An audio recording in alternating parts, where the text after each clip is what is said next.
So guys, ಈ vlog ಬಂತು ನಾನು ಫ್ರೈಡೇ ಮಿಡ್ ನೈಟ್ ಶೂಟ್ ಮಾಡ್ತಾ ಇರೋ ಅಂಥದ್ದು. ಯಾಕಂದರೆ ನನ್ನ ಮಗಕ್ಕೆ ವಿಪರೀತ ಜ್ವರ ಬಂದ್ಬಿಟ್ಟಿತ್ತು. ನಾವು ಅಂದ್ಕೊಂಡ್ವಿ ವ್ಯಾಕ್ಸಿನಿಂದ ಅಂತ, ಬಟ್ ಅದು ವ್ಯಾಕ್ಸಿನಿಂದ ಅಲ್ಲ, ಅದು ವೈರಲ್ ಫೀವರ್ ಸ್ಪ್ರೆಡ್ ಆಗಿರೋ ಅಂಥದ್ದು. ಸೊ ನಾವು ಫಸ್ಟು 7 o'clockಗೆ ಫ್ರೈಡೇ 7 o'clockಗೆ ನಾವು ಒಂದು ಹಾಸ್ಪಿಟ್ಲಿಗೆ ಹೋದ್ವಿ. ಮತ್ತು ಅಲ್ಲೂ ಸೆಟ್ ಆಗಿಲ್ಲ, ಆ್ಯಂಟಿಬಯೋಟಿಕ್ ಮಾತ್ರ ಕೊಟ್ಟರು. ಆ್ಯಂಟಿಬಯೋಟಿಕ್ ಆದಮೇಲೆ ಮತ್ತೆ ಮಧ್ಯರಾತ್ರಿ ಜ್ವರ ಜಾಸ್ತಿಯಾಗಿ ವಿಪರೀತ ಅಳ್ತಾನೇ ಇದ್ದ ಅವನು, ತಡ್ಕೊಳ್ಳೋಕ್ಕೆ ಆಗಲಿಲ್ಲ ಅವನಿಗೆ. ಮತ್ತೆ ಮಧುಸೂದನ್ ಅಂತ ಒಂದು ಹಾಸ್ಪಿಟ್ಲಿಗೆ ಹೋದ್ವಿ, ಅಲ್ಲೂ ಸೆಟ್ ಆಗಿಲ್ಲ ಅವನಿಗೆ. ಮತ್ತು ನನಗೆ ಡೆಲಿವರಿ ಆಗಿರೋವಂಥ ಹಾಸ್ಪಿಟ್ಲಿಗೆ ಬಂದ್ವಿ, CSIಗೆ. ಅಲ್ಲಿ ಹೋದ್ಮೇಲೆ ಅವ್ರು ಹೇಳಿದ್ರು ಮಗುಗೆ ಬಿಟ್ಟು ಜ್ವರ ಬರ್ತಾಯಿದೆ, ಮತ್ತು ಲೂಸ್ ಮೋಷನ್ ಕೂಡ ಜಾಸ್ತಿ ಆಗಿಬಿಟ್ಟಿತ್ತು ಅವನಿಗೆ. ಏನು ಮಾಡಬೇಕು ಅಂತ ಅರ್ಥ ಆಗದೆ ಆಮೇಲೆ ಡಾಕ್ಟ್ರಿಗೆ ಅವ್ನ ಕೈಲಿ ತಡ್ಕೊಳಕ್ಕಾಗ್ತಾಯಿಲ್ಲ ಅಂತ ಹೇಳಿದ್ಮೇಲೆ ಬ್ಲಡ್ ಟೆಸ್ಟ್ ಮಾಡಿಸಿದ್ವಿ. ಬ್ಲಡ್ ಟೆಸ್ಟ್ ಮಾಡಿಸಾದ್ಮೇಲೆ ಏನು ಹೇಳಿದ್ರು ಅಂತ ಅಂದರೆ, ರಿಪೋರ್ಟ್ ಬರೋಕ್ಕೇ 1-2 hours ಆಯಿತು. ಸೊ 2 hours ಆದಮೇಲೆ ನಾವೇನು ಹೋಗಲಿಲ್ಲ ಮನೆಗೆ. ಅಲ್ಲಿ ತಿರ್ಗಾ ನಾವು ಮೋಷನ್ ಟೆಸ್ಟ್ ಕೊಡಬೇಕಾಗಿತ್ತು ಅವನಿಗೆ. ಮೋಷನ್ ಟೆಸ್ಟ್ ಕೂಡ ಕೊಟ್ಟು ಅದಾದಮೇಲೆ ನಾವು ಮನೆಗೆ ಹೋಗಿದ್ದು. ಬ್ಲಡ್ ಟೆಸ್ಟಲ್ಲಿ ಏನು ಬಂತು ಅಂತ ಅಂದರೆ ಇನ್ಫೆಕ್ಷನ್ ಆಗಿದೆ, ವೈರಲ್ ಇನ್ಫೆಕ್ಷನ್ ಆಗಿದೆ ಅಂತ ಹೇಳಿ. ಸೊ ಅದಕ್ಕೆ ಅವನಿಗೆ ನೋವಿಗೆ ತಡ್ಕೊಳಕ್ಕಾಗ್ತಾ ಇರಲಿಲ್ಲ.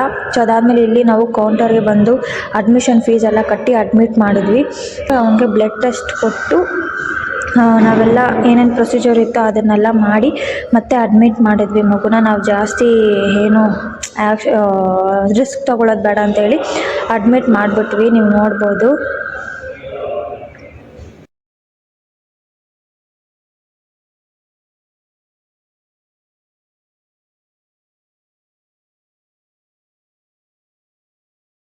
ಸೊ ಇದು ಅವನದು ಬ್ಲಡ್ ಕಲೆಕ್ಟ್ ಮಾಡಿ ಅವರು ಲ್ಯಾಬ್ಗೆ ಕೊಡಬೇಕಾಗಿತ್ತು. ಸೊ ಇದು ಬ್ಲಡ್ ತೊಗೊಂಡೋಗಿ ಲ್ಯಾಬಿಗೆ ಕೊಡ್ತಾಯಿದ್ದೀನಿ ನಾನು. Hi guys, welcome to Ganavi Vivek blogs. So ಇವತ್ತು ಬಂದು ನನ್ನ ಮಗನ ಅಡ್ಮಿಟ್ ಮಾಡಿದ್ದೀವಿ. 3 daysಯಿಂದ ಅವನಿಗೆ ಹುಷಾರಿರಲಿಲ್ಲ. ಏನಾಗಿತ್ತು ಅಂತ ಅಂದರೆ ಅವನಿಗೆ ವೈರಲ್ ಫೀವರ್ ಬಂದಿದೆ, ಅದು ನಮಗೆ ಗೊತ್ತಾಗಿಲ್ಲ. ಸೊ ವ್ಯಾಕ್ಸಿನಿಂದನೇ ಅವ್ನಿಗೆ ಫೀವರ್ ಬಂದಿದೆ ಅಂತ ಅಂದ್ಕೊಂಡಿದ್ವಿ. ಬಟ್ 9 monthsಗೆ ಫೀವರ್ ಅಷ್ಟು ಬರಲ್ಲ ಅಂತೆ. ಸೊ ಅದಾದಮೇಲೆ ಥರ್ಸ್ಡೇ ಹಾಕ್ಸಿದ್ದು ನಾವು. ಫ್ರೈಡೇ ನೈಟಿಂದ ಅವ್ನಿಗೆ ಜ್ವರ ಸ್ಟಾರ್ಟ್ ಆಗಿದ್ದು. ಫ್ರೈಡೇ ನೈಟ್ ಜ್ವರ ಸ್ಟಾರ್ಟ್ ಆಗಿ ನಾವು ನಾರ್ಮಲ್ ವ್ಯಾಕ್ಸಿನ್ಗೋಸ್ಕರನೇ ಬಂದಿದೆ ಅಂತ ಅಂದ್ಕೊಂಡಿದ್ವಿ. ಬಟ್ ಅದು ವ್ಯಾಕ್ಸಿನ್ಗೋಸ್ಕರ ಅಲ್ಲ, ವೈರಲ್ ಫೀವರ್ ಸ್ಪ್ರೆಡ್ ಆಗಿದೆ ಅವನಿಗೆ. ಅದಾದಮೇಲೆ ನಾವು ಮನೆ ಹತ್ರನೇ ಹಾಸ್ಪಿಟ್ಲಿಗೆ ಹೋದ್ವಿ. ಅದೇನೋ ಆ್ಯಂಟಿಬಯೋಟಿಕ್ ಎಲ್ಲ ಕೊಟ್ಟರು, ಎಲ್ಲ ಚೆನ್ನಾಗೇ ಇದ್ದ. ಅದಾದಮೇಲೆ ಚೆನ್ನಾಗಿದ್ದ. ಅದಾದಮೇಲೆ ಮತ್ತೆ ಬೆಳಗಿನ ಜಾವ ಎಲ್ಲ ಚೆನ್ನಾಗಿರ್ತಾನೆ, ತಿರುಗಿ ನೈಟ್ ಜ್ವರ ಬರುತ್ತೆ. ಬೆಳಗಿನ ಜಾವ ಚೆನ್ನಾಗಿರ್ತಾನೆ, ತಿರುಗಿ ನೈಟ್ ಜ್ವರ ಬರುತ್ತೆ. ಸೊ ಆ ಥರ ಆಗುತ್ತೆ. ಸೊ ಅದಾದಮೇಲೆ ಮತ್ತೆ ಸ್ಯಾಟರ್ಡೇ ನೆನ್ನೆ ಹೋಗಿದ್ವಿ ಬೇರೆ ಹಾಸ್ಪಿಟಲ್ಗೆ. ಅಂದರೆ ಫ್ರೈಡೇ ನೈಟ್ 2 ಹಾಸ್ಪಿಟ್ಲಿಗೆ ಹೋಗಿದ್ವಿ. 7 o'clock ಒಂದ್ಸಲಿ ಹೋಗಿದ್ವಿ, ಮತ್ತು ಎಷ್ಟೊತ್ತಿಗೆ ಹೋಗಿದ್ವಿ ಮದರ್ ಹುಡ್ಸ್ಗೆ 11:30 ಸಮಥಿಂಗ್ ಆಗಿತ್ತಲ್ವ. ಸೊ 11:30 ಸಮಥಿಂಗ್ ಆಗಿತ್ತು. ಸೊ ಅಲ್ಲಿಗೆ ಹೋಗಿದ್ವಿ. ಮತ್ತು ಅಲ್ಲಿಗೆ ಹೋಗಿ ಏನು ಅಷ್ಟೊಂದು ಅವರು ರೆಸ್ಪಾನ್ಸ್ ತೊಗೊಳ್ಳಿಲ್ಲ. ನನಗೆ ಅಷ್ಟು ನೀಟಾಗಿ ಚೆಕ್ ಮಾಡಿದ್ರು ಕೂಡ ಅಂತ ಅನಿಸ್ಲಿಲ್ಲ.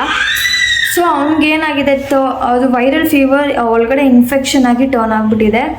ಸೊ ಇವಾಗ ಅಡ್ಮಿಟ್ ಮಾಡಿದ್ದೀವಿ. ನೆನ್ನೆ ನೈಟ್ ನಾವು ಎಷ್ಟೊತ್ತಿಗೆ ಬಂದ್ವಿ ಇಲ್ಲಿಗೆ? ನೆನ್ನೆ ನೈಟು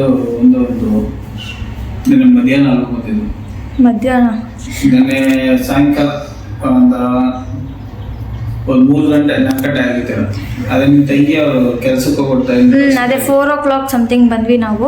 ಸೊ 4 o'clock ಬಂದು ಮನೆಗೆ ಹೋಗೋಷ್ಟೊತ್ತಿಗೆ 10 o'clock ಸಮಥಿಂಗ್ ಆಗಿತ್ತು. ಯಾಕಂದರೆ ಅವ್ನಿಗೆ ನಾವೇನು ಬ್ಲಡ್ ಟೆಸ್ಟ್ ಮಾಡಬೇಕು ಅಂತ ಅಂದ್ಕೊಂಡಿರಲಿಲ್ಲ. ಬಟ್ ಅವ್ನಿಗೆ ಜ್ವರ ಬಿಟ್ಟು ಬರ್ತಾ ಇರೋದ್ರಿಂದ ತಿರ್ಗಾ ಬ್ಲಡ್ ಟೆಸ್ಟ್ ಮಾಡಿಸಿ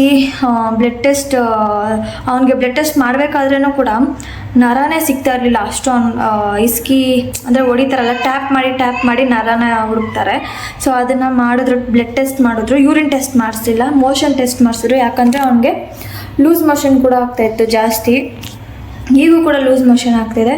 ಸೊ ಒಂದಿನ ಅಬ್ಸರ್ವೇಷನಲ್ಲಿ ಇಟ್ಟಿದೆ. ಸೊ ಈಗೂ ಕೂಡ ಕರ್ಕೊಂಡೋಗಿದ್ದಾರೆ ಚೆಕಪ್ಗೆ. ಸೊ ಆಚೆ ಇದ್ದಾನೆ ಅವನು. ಅದಕ್ಕೆ ಮಕ್ಕಳಿಗೆ ವೈರಲ್ ಫೀವರ್ ಅಟ್ಯಾಕ್ ಆಗಿದ ತಕ್ಷಣವೇ ನೀವು ಬ್ಲಡ್ ಟೆಸ್ಟ್ನ ಮಾಡಿಸಿ. ಯಾಕಂದರೆ ಮಕ್ಕಳು ಒಳಗಡೆನೇ ಅನುಭವಿಸ್ತಾ ಇರ್ತಾರೆ, ಅವ್ರಿಗೆ ಗೊತ್ತಾಗಲ್ಲ ಏನಾಗ್ತಾಯಿದೆ ಏನು ಎತ್ತ ಅಂತ ಅವ್ರಿಗೆ ಗೊತ್ತಾಗಲ್ಲ. ಸುಮ್ಮನೆ ಅಳ್ತಾ ಇರ್ತಾರೆ ಅಷ್ಟೇ. ಬಟ್ ನಮಗೇನು ಗೊತ್ತಿರಲ್ಲ. ಅದಕ್ಕೆ ಮತ್ತೆ ಹಾಸ್ಪಿಟ್ಲಿಗೆ ಕರ್ಕೊಬಂದು ಇವಾಗ ಅಡ್ಮಿಟ್ ಮಾಡಿರೋದು. ಬೆಳಗ್ಗೆನೇ 9 o'clock 10 o'clock ಸಮಥಿಂಗ್ ಬಂದ್ವಿ, ಅಡ್ಮಿಟ್ ಮಾಡಿದ್ದೀವಿ. ಸೊ ಒಂದಿನ ಅಡ್ಮಿಟ್ ಮಾಡಬೇಕು, ನೋಡೋಣ. ಅದು ORS ಜ್ಯೂಸಲ್ಲೇ ಕಮ್ಮಿ ಆಗಬೇಕು ಅಂತ ಹೇಳಿದ್ದಾರೆ, ಇಲ್ಲ ಅಂದರೆ ಡ್ರಿಪ್ಸ್ ಹಾಕಬೇಕು ಅಂತ ಹೇಳಿದ್ದಾರೆ. ನೋಡೋಣ, hope for the best. But ನಿನ್ನೆ ಅಂತೂ ಏನದು ಬ್ಲಡ್ ಟೆಸ್ಟ್ ಎತ್ಕೋಬೇಕಾದ್ರೆ ತುಂಬಾ ಅಳು ಬಂದ್ಬಿಡ್ತು, ಅಷ್ಟು ಅಳ್ತಾನೆ ಇದ್ದ. ಅವನಿಗೆ ನರ ಸಿಕ್ಕೋಕೆ 1/2 hour 45 minutes ಆಯಿತು, ನರನೇ ಸಿಕ್ಕಿರಲಿಲ್ಲ. ಸೊ ಕೊನೆಗೂ ಲೈಕ್ ರೈಟ್ ಸೈಡಲ್ಲಿ ತೊಗೊಂಡ್ರು ಬ್ಲಡ್ಡು, ಅದು ಕೂಡ ನಾನು ಅಟ್ಯಾಚ್ ಮಾಡಿರ್ತೀನಿ, ನೀವು ನೋಡ್ಬೋದು. ಸೊ ಏನು ಹೇಳ್ತಾ? ಏನಿಲ್ಲ, ತುಂಬಾನೇ ಅಳಬಿಡ್ತು ಮಗ ಮಾತ್ರ. ಯಾಕಂದ್ರೆ ಇಂಥ ಚಿಕ್ಕ ಮಕ್ಳುಗಳಿಗೆ ಈ ತರ ಬಂದ್ಬಿಟ್ರೆ ತಡೆಯಕ್ಕಾಗಲ್ಲ. ಅದು ನಾನು ಇದ್ದೀನಲ್ಲ, ಒಂದು 4 ದಿನ, 1 ವಾರ ಆಯ್ತೇನಪ್ಪ, 1 ವಾರ 4 ದಿನ ಆಯ್ತು ಚಿನ್ನ ಇಲ್ಲಿ ಬಂದೆ. ಎಷ್ಟು ದಿನ ಆಯ್ತು? ವೆಡ್ನೆಸ್ಡೇಗೆ 1 week ಆಗುತ್ತೆ. ನಾಳೆಗೆ ವೆಡ್ನೆಸ್ಡೇ, ಅದೇ ನಾಡಿದ್ದಿಗೆ, ಅದೇ ಒಂದು 1 ವಾರ ಆಯ್ತು. ಅವತ್ತು ಅವಾಗಿಂದ ನೋಡ್ತಾ ಇದ್ದೀನಿ, ನನ್ನ ಮಗಿನ್ಗೋಸ್ಕರನೇ ಊರಿಲ್ಲ ಇಲ್ಲಿದ್ದೀನಿ. ಒಬ್ಬ ಮಗು ಜಾಸ್ತಿ ಸಂಕಟ ಬೀಳ್ತಾರೆ. ಈಗೇನಂದರೆ viral fever, dengue fever full spread ಆಗ್ತಾ ಇದೆ. ವೈರಲ್ ಫೀವರ್ ಅಂತೂ ತುಂಬಾ ವಿಪರೀತ ಸ್ಪ್ರೆಡ್ ಆಗ್ತಾ ಇದೆ. ಮಕ್ಳಿಗೆ ಏನಂದರೆ ವೈರಲ್ ಫೀವರ್ ಬಂದು ಅದು ಇನ್ಫೆಕ್ಷನ್ ಒಳಗಡೆ ಆಗಿದೆಯಲ್ಲ, ಅದೇನದು 10,000 ಸಮಥಿಂಗ್ ಇರಬೇಕಂತೆ. ಅವ್ನಿಗೇನಾಗಿದೆ ಜಾಸ್ತಿ ಹೈ ಆಗಿಬಿಟ್ಟಿದೆ, ಅದು ಹೈಗೆ ಹೋಗಬಾರ್ದು, ಅದು 15,000 ಆಗಿಬಿಟ್ಟಿದೆ. ಅದಕ್ಕೆ ಅವ್ನು ನೋವು ತಡಿಯೋಕ್ಕಾಗದೆ ಅಷ್ಟು ವಿಪರೀತ ಅಳ್ತಾನೆ ಇದ್ದಾನೆ ಅವನು. ಸೊ ಇದೊಂದು ಇನ್ಫಾರ್ಮೇಷನ್ ನಿಮ್ಮ ಜೊತೆ ಶೇರ್ ಮಾಡಬೇಕಾಗಿತ್ತು ನಾನು.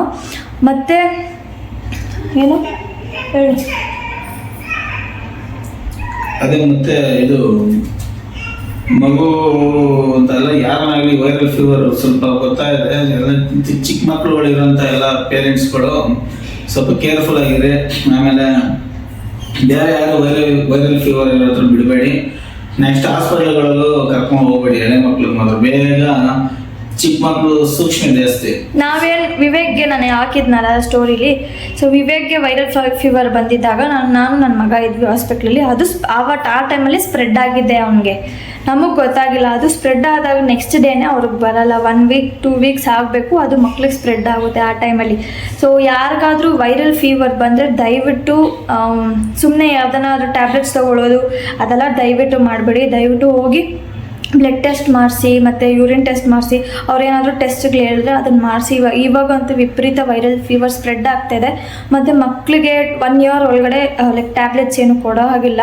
ಸೊ ಅವನಿಗೆ ಜ್ವರ ಜಾಸ್ತಿ ಇತ್ತು, ವಿಪರೀತ ಇತ್ತು, ಬಿಟ್ಟು ಜ್ವರ ಬರ್ತಾ ಇರೋದ್ರಿಂದ ಅವ್ರು ಹೇಳಿದ್ರು ಲೈಕ್ ಒದ್ದೆ ಬಟ್ಟೆಯಲ್ಲಿ ಮಕ್ಕ ಮತ್ತು ಬಾಡಿ ಎಲ್ಲ ಒರೆಸ್ಬೇಕು ಅಂತ ಹೇಳಿದ್ರು. ಸೊ ಅದಾದಮೇಲೆ ಒಂದು ಟ್ಯಾಬ್ಲೆಟ್ ಅದನ್ನು ಮೋಷನ್ ಮಾಡೋ ಕಡೆಯಿಂದ ಹಾಕಿದ್ರು ಅವರು, ಜ್ವರ ಕಮ್ಮಿ ಆಗೋಕ್ಕೆ. ಸೊ ಆ ಟೈಮ್ ನೆನ್ನೆ ನೈಟ್ ಹಾಕಿದ್ದವರು. ಸೊ ಆವಾಗಿಂದ ಅಷ್ಟೊಂದು ಏನು ಜ್ವರ ಇಲ್ಲ. ನೈಟ್ ಒಂದ್ಸಲಿ ಬಂದಿದ್ದು, ಅದಾದಮೇಲೆ ಒದ್ದೆ ಬಟ್ಟೆಯಲ್ಲಿ ಒರೆಸಿ ತಣ್ಣೀರು ಬಟ್ಟೆ ಹಾಕಿದೆ ತಲೆ ಮೇಲೆ. ಸೊ ನೈಟೆಲ್ಲ ಫುಲ್ಲು ಲೂಸ್ ಮೋಷನ್ ಇತ್ತು ಅವನಿಗೆ. ಇವಾಗೂ ಕೂಡ ಲೂಸ್ ಮೋಷನ್ ಇದೆ, ಅದನ್ನು ಡಾಕ್ಟ್ರ್ ಬಂದಮೇಲೆ ಕೇಳಬೇಕು. ಏನಿಲ್ಲ, ಎಲ್ಲ ಸ್ವಲ್ಪ ಕೇರ್ಫುಲ್ ಆಗಿರಿ ಪೇರೆಂಟ್ಸ್ಗಳು, ಅಷ್ಟೇ ಹೇಳೋದು.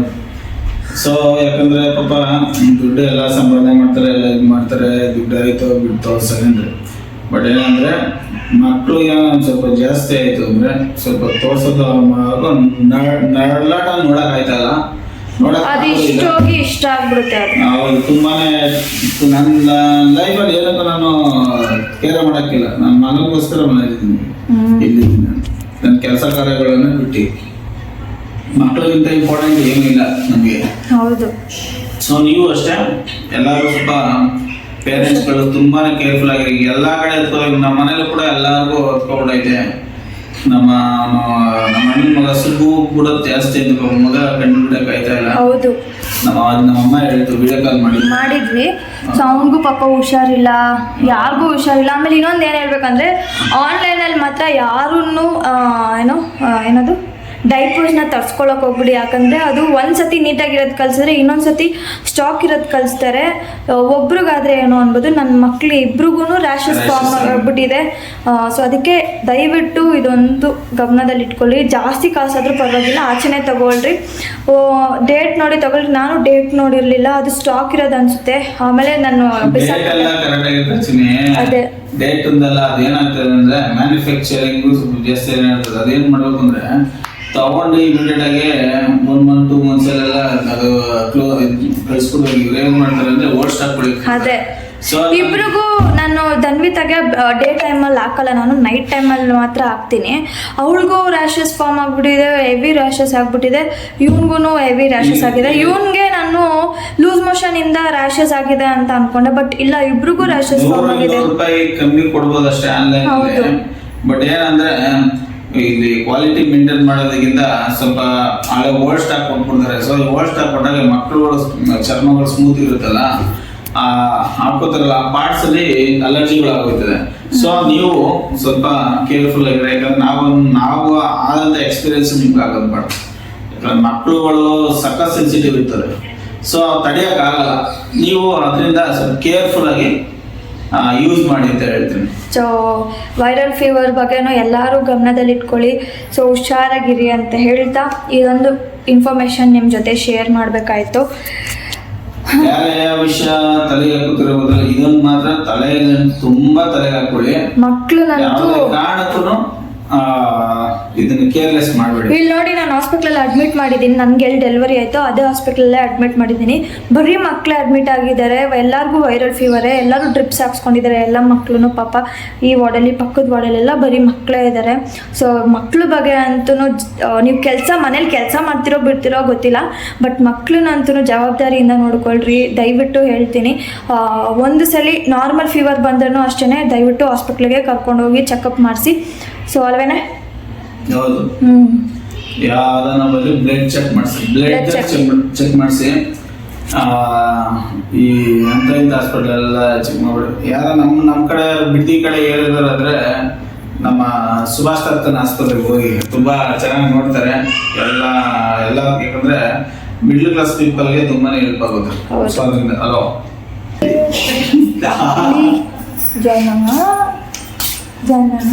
ಬಾ. ಜ್ವರ ಬಂದೈತಾ? ಆಮೇಲೆ ಏನು ಬಂದೈತೆ? ಆಮೇಲೆ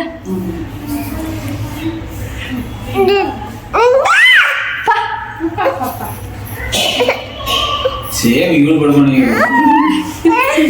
ಸೊ ಇವತ್ತಿನ ಬಾಯ್ ಮಾಡು, ಬಾಯ್ ಮಾಡು, ಹೋಗೋಣ ಬಾಯ್ ಮಾಡು.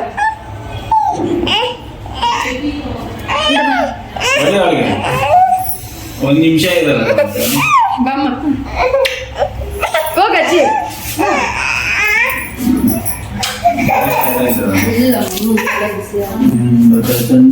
ಬಿಟ್ಟು ಬಿಟ್ಟು ಜ್ವರ ಬರ್ತಾಯ್ತು. ಅದಾಗ ಸ್ಟಾರ್ಟ್ ಆಗಿತ್ತದ, ಅದಕ್ಕೆ ನಂಗೆ ಆಡೋದು. ಸೊ ಡ್ಯಾಡಿ ಮಧ್ಯಾಹ್ನ ಊಟ ತಂದುಕೊಟ್ಟಿದ್ರು. ಅದಾದಮೇಲೆ ಅವನಿಗೆ ORS ಜ್ಯೂಸ್ ಕೊಡೋಕ್ಕೆ ಹೇಳಿದ್ದಾರೆ. ಮತ್ತು ಏನದು ಲಿಕ್ವಿಡ್ ಐಟಮ್ಸ್ ಮಾತ್ರನೇ ಕೊಡೋಕ್ಕೆ ಹೇಳಿದ್ದಾರೆ. ಅದೆಲ್ಲ ಸಿರಪ್ಪು ಮತ್ತು ಅದೇನೇನೋ ಕೊಟ್ಟಿದ್ದಾರೆ ಅವ್ನಿಗೆ ಹಾಕೋಕ್ಕೆ. ಸೊ ಅಷ್ಟೇ. ಮತ್ತು ಡ್ಯಾಡಿ ಬರ್ತಾರೆ. ಡ್ಯಾಡಿ ಮಮ್ಮಿ ಇಬ್ಬರು ಎಲ್ಲರೂ ಇಲ್ಲೇ ಇದ್ದಾರೆ. ನನ್ನ ತಂಗಿರು ಮಾತ್ರ ಮನೇಲಿದ್ದಾರೆ. ನಾಳೆ ಕಾಲೇಜ್ ಇದೆ. ನನ್ನ ಮಗಳು ಮನೇಲಿದ್ದಾಳೆ, ನನ್ನ ತಂಗಿರು ನೋಡ್ಕೋತಾ ಇದ್ದಾರೆ. ಸೊ ಎಸ್, ಇದೊಂದು ಇನ್ಫಾರ್ಮೇಷನ್ ಜೊತೆಗೆ ಈ ವ್ಲಾಗ್ನ ಮುಗಿಸ್ತಾ ಇದ್ದೀನಿ. ಸೊ ಈ ವ್ಲಾಗ್ ನಿಮ್ಗೆ ಇಷ್ಟ ಆಗಿರೋ ಪ್ಲೀಸ್ ಲೈಕ್ ಮಾಡಿ, ಶೇರ್ ಮಾಡಿ, ಸಬ್ಸ್ಕ್ರೈಬ್ ಮಾಡಿ ಅಂತ ಹೇಳ್ತಾ ಮುಂದಿನ ವ್ಲಾಗಲ್ಲಿ ಸಿಗೋಣ. ಅಂಟಿಲ್ ದೆನ್ ಟೇಕ್ ಕೇರ್, ಬಾಯ್.